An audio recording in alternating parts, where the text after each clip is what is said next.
Welcome to the Business Leadership Series, where we engage with leaders who are making an impact on their worlds and who want to share their knowledge and experience for your personal and professional growth. The following interview is designed to inspire you to become the best leader you can be.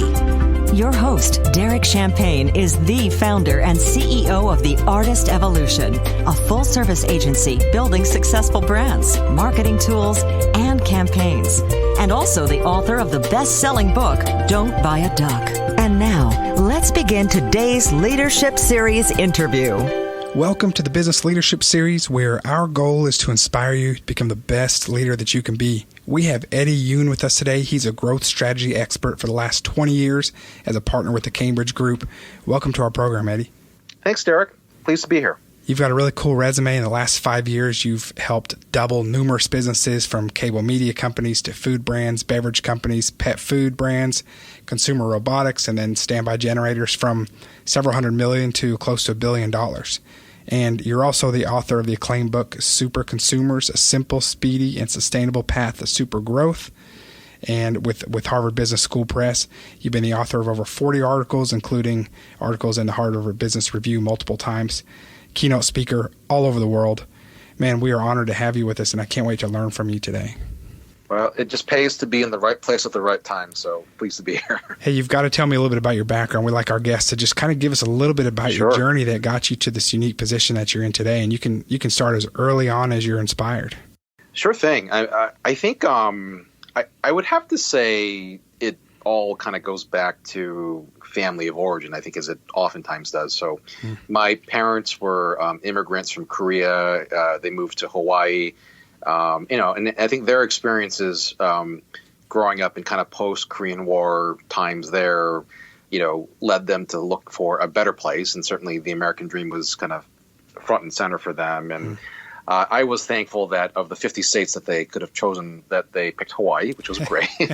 So I was born and raised there. And, I think like a lot of children of immigrants, like you kind of are born into this sense of it wasn't stated, but a very clear, you are here so that we can give you better opportunities than we had. And not that we expect you to do something in particular or pay us back, but, make the most of it, right? Kind of the scene at the end of Saving Private Ryan when Tom Cruise is saying, earn this to Private Ryan, right? So I think that's been a key thing for me. And so that kind of led to, my looking for where I would go to school and college. And, my parents didn't really have a specific thing they wanted me to do, but I ended up going to the University of Chicago because they gave me the most financial aid, and it was a good top ranking school. And so I'd never been to Chicago. I think I'd been to the mainland like once or twice beforehand. I was like, all right, that's where I'm going. And I ended up there, had no idea what I wanted to do. I thought I was going to do maybe, law school or political science. I wasn't quite sure. But then I had a buddy of mine say, let's try this consulting thing until we figure out what we really want to do. And I've been in the industry ever since then. Wow. So tell me more. Tell me a little bit about, you've got some amazing interview topics that I'm really curious about. But talk to me about businesses, about growth strategies, about their setup. How are they set up to fail or to be successful? You teach on this.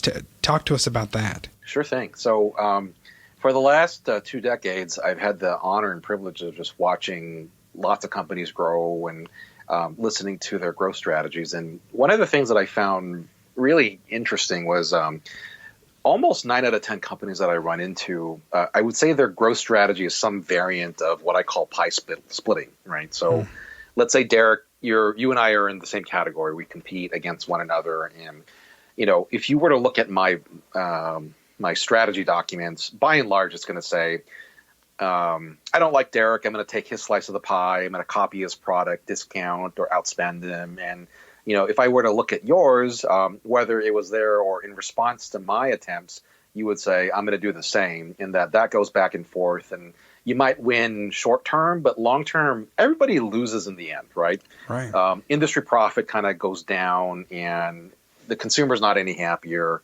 or your customers aren't. And so that's kind of a lose-lose strategy long term that oftentimes find is that people don't really realize it, but that's kind of at the core of what they're doing. Okay. The much better strategy based on the research that I've done is to actually grow the pie instead of splitting it. And so what I found is that companies that are successfully able to be in a category that is growing faster than inflation, that what I found is that 1% of the companies in that category capture 80% of the category growth. Wow. And so, when I first introduced this concept, a lot of folks are like, well, why would I make the category bigger for my competitors and everybody else? And, my mindset is like, you don't understand. So the victor goes of spoils. And if you think about categories like yogurt, which has doubled several times in the last 10 to 15 years, right. And the one company that's gotten the lion's share of the benefit is Chobani. And now they weren't first to the market with Greek yogurt, but they were the best ones in terms of how they commercialize it with the right value proposition of benefits and pricing and protein in particular. And you kind of see this all over the place is that, the coffee category has grown dramatically, right. And Keurig and Starbucks have captured the lion's share of the category growth. And what is striking for me is that all this value creation that's happened in the coffee space has occurred in a time where U.S. coffee per capita consumption has been flat for the last decade, and actually over the last 50 years, it's been cut in half. Wow. So we actually drink less volume of coffee, but we're spending a lot more money on it. Right. And, and that I think gets to the secret of category growth is that there's 3 ways of doing it. You can bring in new users into the category. And so if you've ever been at a Starbucks at 3 o'clock in the afternoon after school, it's packed with teenagers who are drinking anything but coffee. Right. Or you can increase units per consumer. And so, smartly between your morning coffee and your afternoon frappuccino and a baked good here and there, you're kind of increasing the amount of stuff that you could buy. Or the most famous one in coffee is price per unit, right? I mean, they've done a marvelous job of convincing all of us that, making coffee at home for a couple of pennies per cup is not good enough anymore. Right. I can think of the graveyard of K-cups that we have each morning. Yes, absolutely. And, and I think that's the beauty of it is Starbucks created the way for Keurig to come in to say 50 cents per cup. It's not a bad value when you compare it to Starbucks there. You got it. Right. So tell me, so looking at, is the goal then to be in, obviously everybody wants to be in the 1%. So yeah. Do you teach, you're an expert on category growth, but if I'm in a category, I've got a business that most of our listeners do, a lot of them do. Well, if we're not the category leader right now, is there anything we can do? Or what happens if you're in the 80%? I'm sorry. What happens if you're in the 99% with that 20%? What do you do? How do you position yourself? Yeah, no, it's a great question. And that one of the things that I always talk about is the first thing that you should do is change the metrics with which you use on your business. And so what I mean by that is the vast majority of us look at market share as a key indicator of how things are doing. And right. I recently put out an article in HBR about how, market share is great. It's informative, but it's a little bit limiting. And I would like to add a new metric to it, which is instead of just share of market, but I would like to look at share of growth. And so the way that that's calculated, so let's say the market is $100 and, Derek, you have a business that has $10 out of the 100. Okay. And then the category grows from year 1 to year 2 from 100 to 110. So $10 a category came out from there. I am more interested in what's the percentage of that $10? Like who drove that, right? Yeah. Where did it come from? Did it come from a particular geography, a particular price tier, a particular kind of product? And so, let's say your business went from, $10 to $12. And in my kind of simple math here is your market share is 10%, but your share of growth, $2 out of $10 was 20%. Okay. I'm much more interested in that. And if I were an investor, I would be much more interested in someone who had a higher share of growth and a higher share of market. Right. And just to get away from the math, what I often find is that leaders, there's an emotional reaction that comes with it that I think is underlying your question that you're getting at, Derek, is that if you have a big market share, I find leaders to typically pretty overconfident, right? It's like, hey, we're awesome. We've been awesome for a while, and we're going to be awesome going forward. So, right. These little threats I'm not that worried about. Or if you have a single digit share, you might say it's kind of the opposite problem of you're not confident at all, and you're kind of woe is me and despairing of I'm a nobody. I'm never going to amount to anything, right. and why should I bother? Right. Whereas the truth of the matter is getting a higher share of growth is actually much more possible than people realize. It's what I like about that metric is that it imbues an emotion of curiosity versus confidence or despair, right? It's, I wonder why the category got bigger. I wonder what's driving it.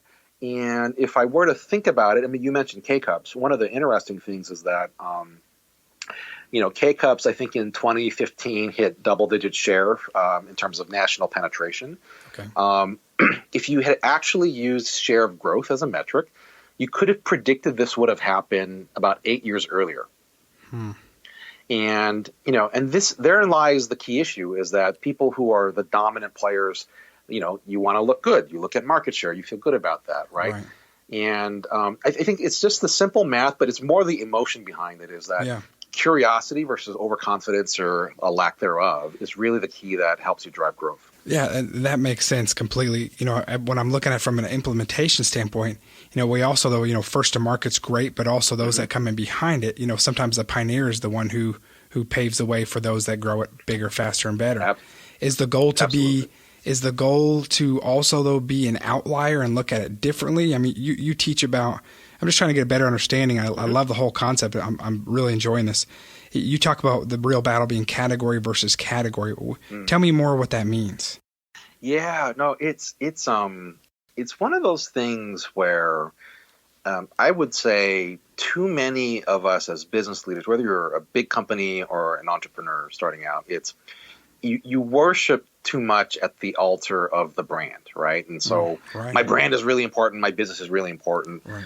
And the reality that I'm finding is that certain categories are just going away. And so in the same vein, like you see it in technology, right? So, the Betamaxes of the world, the Blockbusters of the world. And I think what we're seeing now is that, because of technology encroaching in so many other areas, like, for example, Domino's Pizza, the vast majority of its orders are now digital, online or, on your mobile device.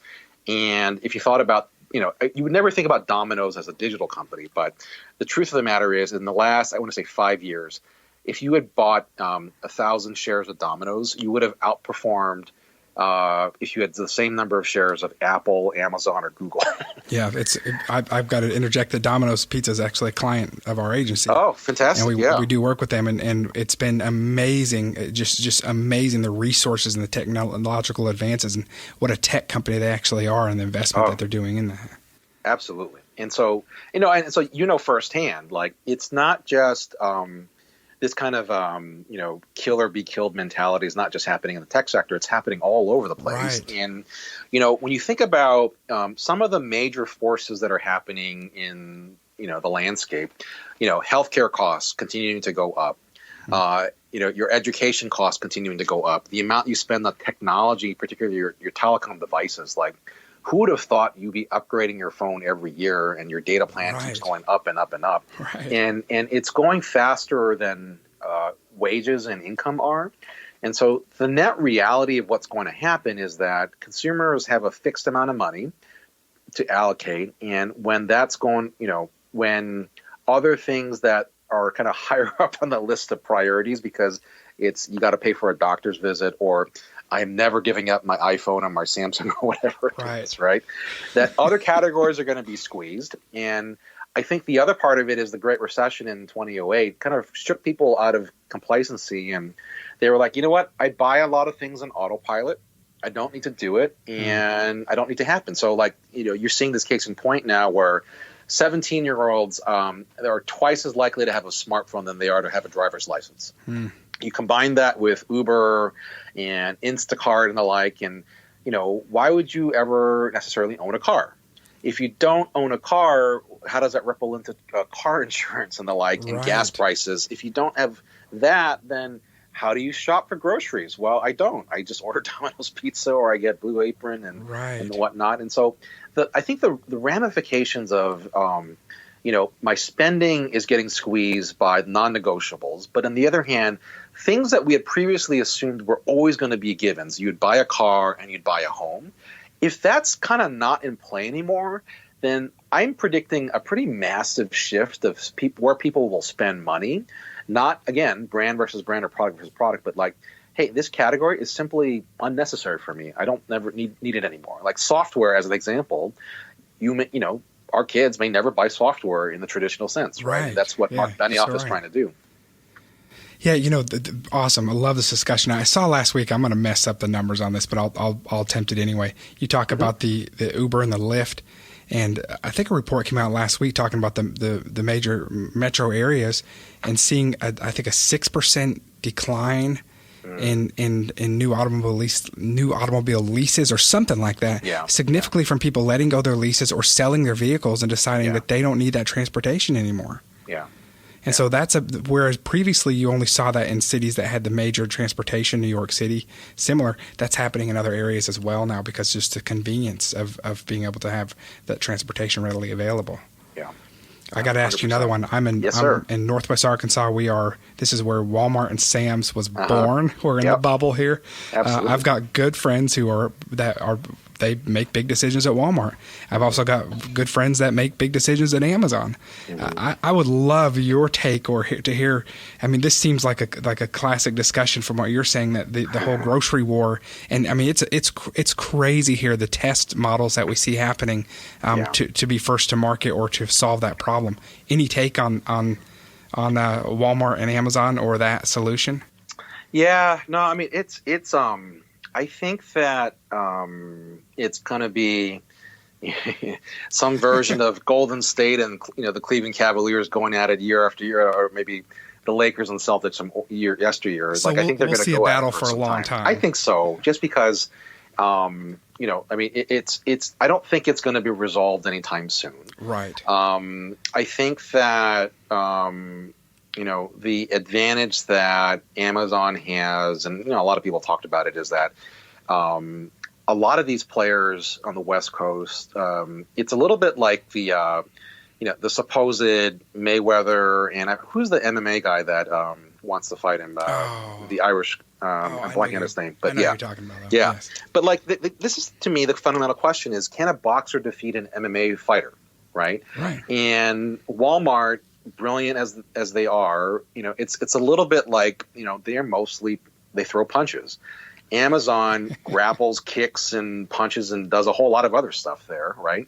And what I mean by that is, they're a retailer, but they have Amazon Prime, which kind of makes them a club model like Sam's Club, and that was a cash flow benefit to there. You have kind of Amazon Web Services. You have the third-party marketplace where, my understanding is that their ability to change pricing is so much faster than traditional retail. Like they almost function like a hedge fund versus a retailer, in the sense of if Derek's pens are on the third-party marketplace and I have the same pen that's there, I can drain your pens by controlling your pricing and then raise my pricing when you're out of inventory and stuff. And so, in fact, that's even a challenge for the third-party seller too. Yes. Yeah. No, it's so I think what'll happen is,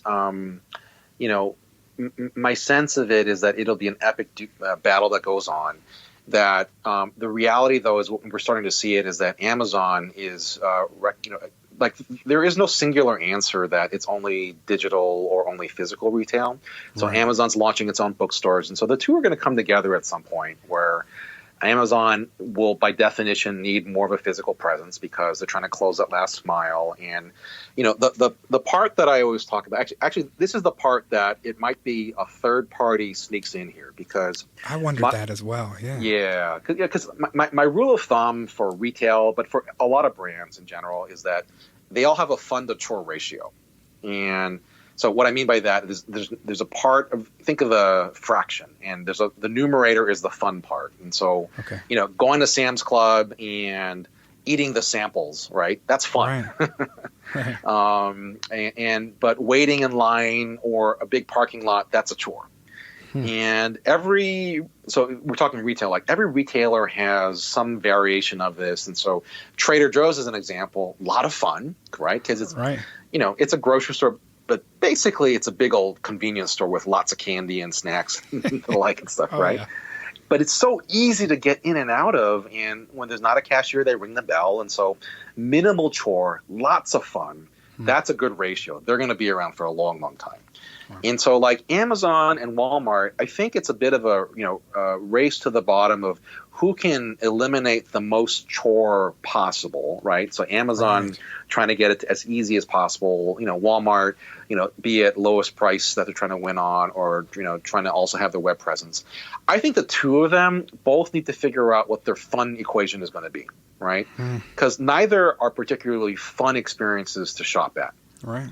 And even Amazon, like, it's easy, but I wouldn't say that it's fun necessarily, right? Like, I don't browse the website. It's in reality, like, just for leisure's sake, and everything that they're doing is trying to minimize the amount of time that you spend there, or at least get you to do other stuff. Right. I think the right player that has both the digital and physical presence, but is whatever the Trader Joe's equivalent of the online experience is going to be, I think they will do much, much better. Yeah. And put both of them kind of on their heels there. Because it's one of those, it's not really core in their either DNAs just yet. Right. And so we'll see which one can make the pivot, but it's a hard one to make. So let's talk a little bit. You talk about every category having an untapped growth of 20% or more. Yep. Tell me more about that.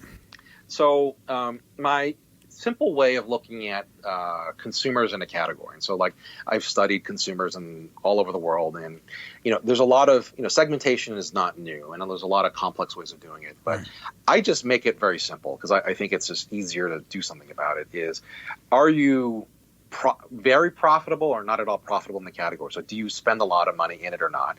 Yes or no? And do you like the category or love the category? Yes or no? And so you end up with a 2x2. And my book, Superconsumers, are the people in the upper right. I love the category and I spend a lot in it. And certainly, they're the tip of the spear. You learn the most from them. But the reality is that on the left side of that matrix are people who love the category but don't yet spend a lot. And I find that interesting and funny. And so the example that I give is like, so think of like tequila and scrapbooking and crafting, like two radically different examples, right?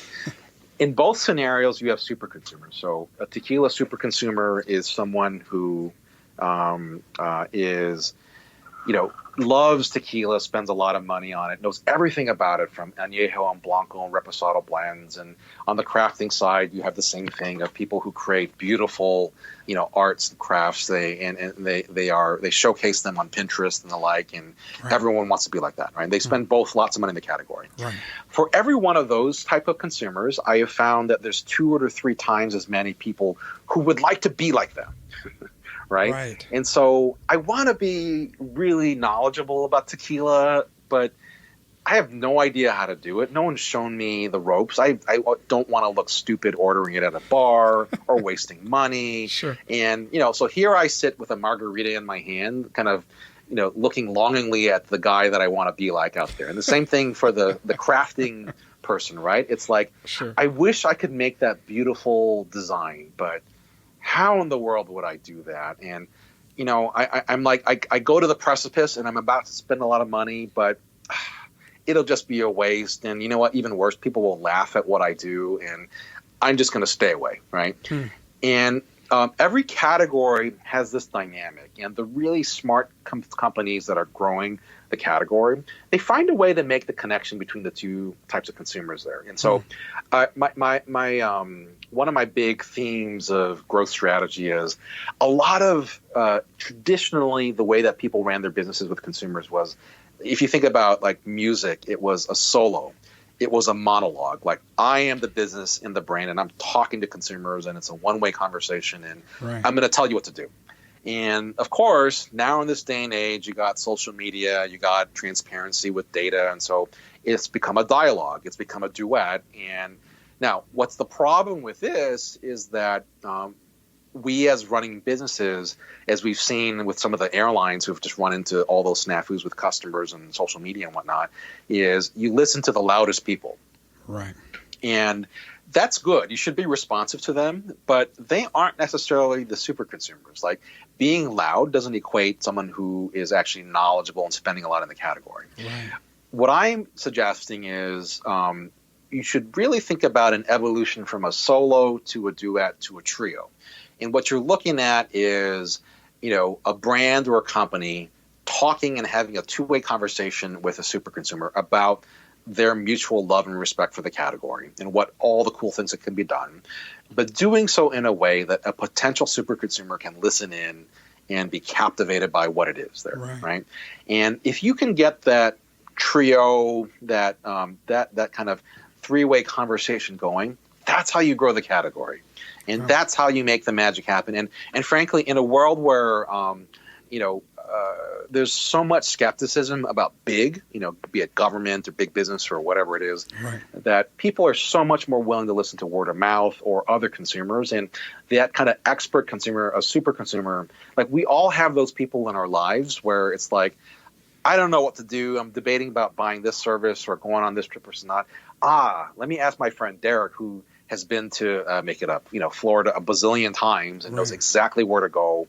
And I'm going to feel confident that I'm going to have a good experience and a good value at the same time. Right. That makes sense. So that 20%, really, the smart brands, and I guess it's being overlooked by many, but are those that are overlooking, or are they just going for new customer acquisition only, and that's their main model?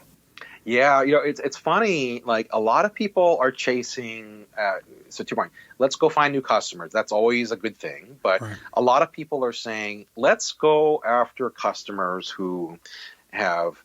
So lapsed customers is a big one, right? Hey, they used to be our customer. They're no longer. Let's go chase them. And that can work, but oftentimes there's a reason why they left you, right? And sometimes that can be hard to overcome. But you got to understand what it is. And I think your friends at Domino's, I think, did a really great job of, if you want them back, you might have to do a mea culpa and say, you know what? I'm sorry. My product stunk for a while. I have fixed it. Yeah. And few brands have the guts to do what Domino's did. Right? And so if you're trying to woo someone back, but you're not actually going to change what you do, then it's a little bit like, fool me once, shame on, me, fool me twice, shame on you type of a thing. Right. And so. No kidding. And consumers are more skeptical, and they're savvy to that, and they can see through that pretty quickly. Absolutely. It's got to be authentic. It really does. It does. And so my thing is, like, don't convince someone who didn't like you in the first place to try to come back. That's a long putt. Yeah, that's great. So, and you're right. I mean, I can look at our small company the same because we want to be liked. I think small companies probably do that even more sometimes when they probably shouldn't. Well, and the flip side of that is, because it's not small or large companies do this too, is don't just chase the company or the consumers that like you. Chase the people that like the category. I think that's the key. Is like, you know what? I may or may not have great feelings about you as a company or a brand, but I'm into the category. If you're into it as well, we can have a discussion. We can be friends, right? About this. And I think that's the real key that people are trying to that miss out on is don't just chase people who don't like you or don't like the category. Don't just chase the people who like you. Chase the people who love the category. They may or may not like you, but they will tell you the truth. They will be the if you ask an average consumer about what to do next or what their unmet needs are, you will get an average answer like lower the price. Right. If you ask someone who loves the categories and all in on it, and you ask them a ridiculous question like, what would need to be true for you to spend twice as much on the category, which an average person would just laugh at you and say, get out of my face. Or what would need to be true for me to double my prices? And for you to be happy. Someone who loves the category will absolutely entertain that discussion. You're right. Tell Craft beer reminds me of that too. The whole craft beer category. Yes, it pops absolutely. out to me. That's a great one. That's a great example of super consumers and potential ones who are trying to get there. Right. And an opportunity of super enthusiasts of the category in general. And they will be honest with you. Yes. But they're willing to spend, and it's not, the price is not even necessarily something they're looking at when they're shopping. Well, and it's price and calories, because if you look at the calorie count of some of those craft beers, like it can do some damage there. And how did that switch? Because it was all about the ultra light. That was the most important thing in beer drinking. What, 5 years ago, 7 years ago? And it's completely changed. Well, so what's been really interesting, so I've done work in the beer space and that. Very cool. So I would say that from it's the late 70s for about 25 years, there was a macro long-term shift of the taste was about the same, kind of that light lager, refreshing, goes down easy taste. Right. But it was a transition from full calorie to light beer. Okay. And, so Budweiser went down, Bud Light took its place and went up, and, everything kind of grew from there. Okay. And what I found at the time was there was another palate shift, I want to say 15 years ago or so, where with soda consumption going up, and again, our friends at Starbucks, like introducing the Frappuccinos and the like, right. I think people's taste buds started to change, right? And so it got a little bit sweeter. You have, not just full Coke, but Diet Coke, and so artificially sweetened things. And, it correlated with a generation of taste buds that grew up on sweet. And so what we found was one of a couple of things was happening was that this is about 10 years ago, is that all the growth in beverage alcohol, period, not just in beer, was, people would say it's being driven by spirits and driven by wine. But when you actually look deeper within spirits, flavored vodkas and rums were driving the lion's share of spirits growth, like brown spirits, like whiskey and scotch. They were growing, but a lot of the growth was being driven by things that are fundamentally sweeter, but have some style to it, right? So like, drinking a Grey Goose and cranberry, you still look kind of cool, right? In the beer space, what was really fascinating was you had growth of the craft beer set and the IPAs and whatnot there. But like the majority of the growth was coming from Corona and Blue Moon. So things that had a fuller flavor but had a slightly sweet profile to it, right? And so it kind of correlated together with the same things there. And what we had discovered was there was a massive shift away from – now, it was going to take a long time to materialize, but from just refreshing, easy to drink, low calorie – back to more flavor, but in two different vectors of it, right?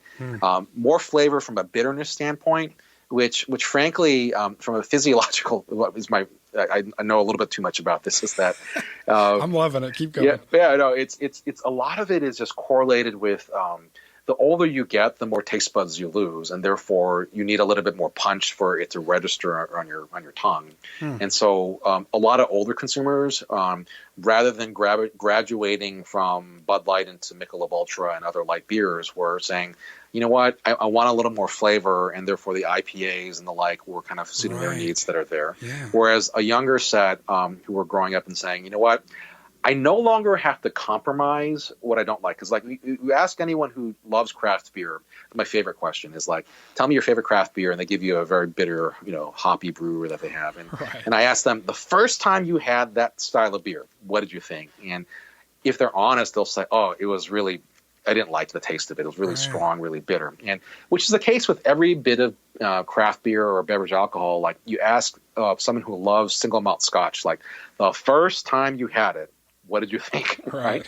And then they'll tell you, I drank it for like 6 to 12 months before I actually started to like it.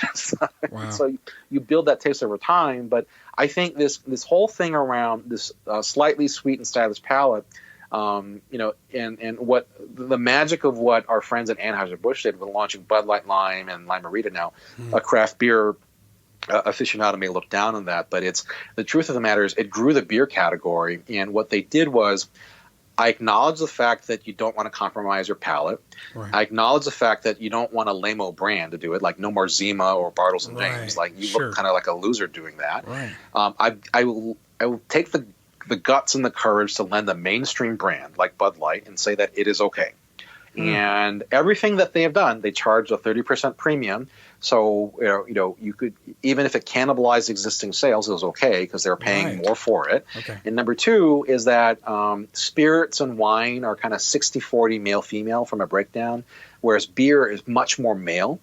And so Bud Light Lime, Bud Light Platinum, the Lime-A-Rita, all slightly sweet and stylish. brought in many more men and women and many more men and women drinking occasions into the beer space. And so for them, it was a way of competing against spirits without actually writing a big check to make an acquisition in spirits, which would have been very challenging and costly to integrate. So I think this is the whole notion of category growth. Like, let's compete with spirits, but through a beer business model. And it generated a huge, I think, multiple billions of dollars of growth for them without a dramatic change to their business system, which was the holy grail. That's pretty genius. Well, those guys are really, I give them all the credit, like really gutsy people. Some of the best marketers and business leaders that I've met came out of that organization there. So. Wow. Hey, we've got a few more minutes. I mean, I feel like you're the Google of information for all things category and things I'm interested in talking about. I could talk to you all day, but we got a couple more minutes. And you talk about the super consumer of one category as a super consumer of many others. What does that mean? Yeah. So this was thanks to the Cambridge Group was acquired by Nielsen about 8-9 years ago. And since then, we've had access to all this big data and just to prove out these theories or not. And so what we looked at was, if you were a super consumer of, say, vitamins, right? What else might you be a super consumer of? And so we kind of looked around, and this got really interesting where I did some work for a standby generator company. And so, typically their sales were very lumpy, right? You had a bad hurricane, people bought generators. If there was no weather event, people didn't buy generators. Okay. Yet there was a small segment of people, in this case super consumers, where they weren't people who bought multiple generators, which doesn't make sense, but these are people who bought them proactively, absent a reason to do it. Okay. And what we found was that they were people that had 2 to 3 times the amount of life insurance that they actually needed. They were the vitamin super consumers that I talked about. And they tended to have 3 to 4 refrigerators and freezers, and so they stored all this excess food that they didn't really need. Yes. And so you're like, aha, here's my people here, right? It's the worst case scenario, be prepared folk for whom you could tell them, it was a hard pitch to sell a generator because you were saying 10 grand ish to spend on a category you've never heard of for a problem you may never have. Right. But for this kind of insurance, vitamins, refrigerator, super consumer, you could say to them, 10 grand, and you know what? You got 3 grand worth of frozen food that you'll save if the power goes out, so it's an easy deal. And they're like, oh, okay, sign me up for it. Right? And so my whole thing about this is that the very best data that you might want on your consumers may not sit in your own CRM, may not sit in your own data set in the industry. It may sit in someone else's industry completely different than yours. Right. And if you could figure out how to cross-pollinate that, this is my big soapbox about big data, is that it's great, but very narrowly applied within your sector. And that consumers are rarely one single category minded. They're just complex people that go across a lot of different spaces. And so when you can find kind of that interconnected category narrative from one space to another one, then not only do you get more opportunities to find consumers, but I think you understand them at a much more holistic level that allows you to do better growth strategy. Yeah, that's critical. We do some of that in our strategic planning, but this is a whole new level. I love it. Any other tips on that? How do I identify a super consumer that might be another category where I might be able to get that CRM? Yeah, so my encouragement is always just to start a conversation. Like my real goal with the book is to try to open source everything that I've learned. And I think a lot of consulting firms and academics, part of their deal is to make things complicated so that you have to go hire them and stuff. Sure. And my thought is that it's a lot easier. And so just find the super consumer. And so I always say, in your friends, your family, or your coworkers, you probably have some that you may not be aware of, and you just got to ask and dig around. Right. If you have a digital presence, then I always say supers leave a digital breadcrumb all over the place, right? So if you're tweeting about your category, you're probably a super consumer, right? How you spend your time and your privacy, units, as it were, is as important as how you spend your money. And so people who are willing to engage on a topic, it's probably a telltale sign. And then the third one that I always say is just look for lumpiness in your data, right? So variance is your friend. I hate the word average because I think it just is misleading, and it smooths out all the goodness of the nooks and crannies of your data. And the notion, wherever you find kind of lumpy things, so people who high per capita spending, your sales are concentrated in some place, where there's smoke, there's fire. And then once you do this, just go talk to them and understand the simple origin story. So you see, Marvel has made zillions of dollars, telling the origin story of superconsumers or superheroes. Same thing. How did you become a super consumer and start from the beginning? Kind of like your podcast. And you're not born into it, and they will walk you through a narrative of how I went from I didn't buy the category to I was an average user to XYZ happened, and now I am a super consumer. And within that origin story will lie, I think, the telltale signs and triggers for how you as a business might intercept consumers in different ways, how you might talk about the category in a different way, and how you might grow it there. And that's my thing, is that it's a lot simpler to do than people realize, and that your best option is to find them, talk to them, and learn their origin story, and just try it out with them, because they'll quickly tell you what to do that's different, that what's working and what's not working there. Man, that's awesome. I love that. Give us in our final minute or two, let's talk about your book for just a minute. Sure. Give us the overview on that. I'm really excited to read it. I don't have a copy of it, but I'm going to get in that today. This is super cool stuff. Kind of what can our listening audience expect if they pick up the book? Yeah, so it's well, if anything, if you don't like it, it's bright yellow, so it'll make for a nice coffee coaster. So it is intended to be like our conversation, Derek. Like I have lots of data, I have lots of case studies, but I tell it much more anecdotally, because it's a little bit of a walk of my career and my family. So to the extent that it's an easier read is partly my goal with it, because I'm trying not to make this complicated, but to make it as accessible and easy for everyone as possible. And so, I think that's you'll see a bunch of stories and case studies and some of the practical tips at the end in terms of how to implement it. And so my hope is that people can finish it in one sitting in a couple of hours and just go do something about it the next day. That would make me tickled pink. That's awesome. So where do we learn more? Where can we purchase your book? So you can get it at Amazon or on Harvard Business Press. It's all over the place there. A couple things. I reference my book in a couple of platforms that I write on. So look for me on Harvard Business Review or HBR.org. And I've started a weekly column at Inc. Magazine. So I just actually put a piece out there. And then in my Inc. Magazine piece, it's the three signs it's when you're ready to leave your company and start your own business. And so my last heads up around that is I've actually just left the Cambridge Group to start my own think tank and advisory firm on growth strategy. Oh, wow. Yeah. It's called, thank you. It's called Eddie Would Grow. Nice. And so if you are familiar with the big wave surfer from Hawaii, which where I was born, Eddie Aikau, the whole Eddie Would Go, moniker about courage and generosity and going for it. That's kind of what it's about. So you can learn more about my writing at eddiewoodgrow.net or find me on Twitter at eddiewoodgrow.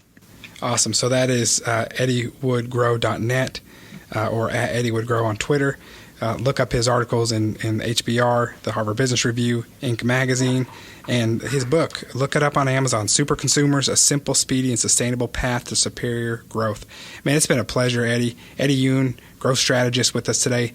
Eddie, I can't wait to see the next things you come out with and following your content, and I'm excited. I'm stoked to read this book.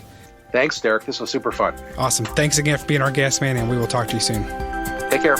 You've been listening to the Business Leadership Series, where we engage with leaders who are making an impact on their worlds and who want to share their knowledge and experience for your personal and professional growth. This interview was designed to inspire you to become the best leader you can be.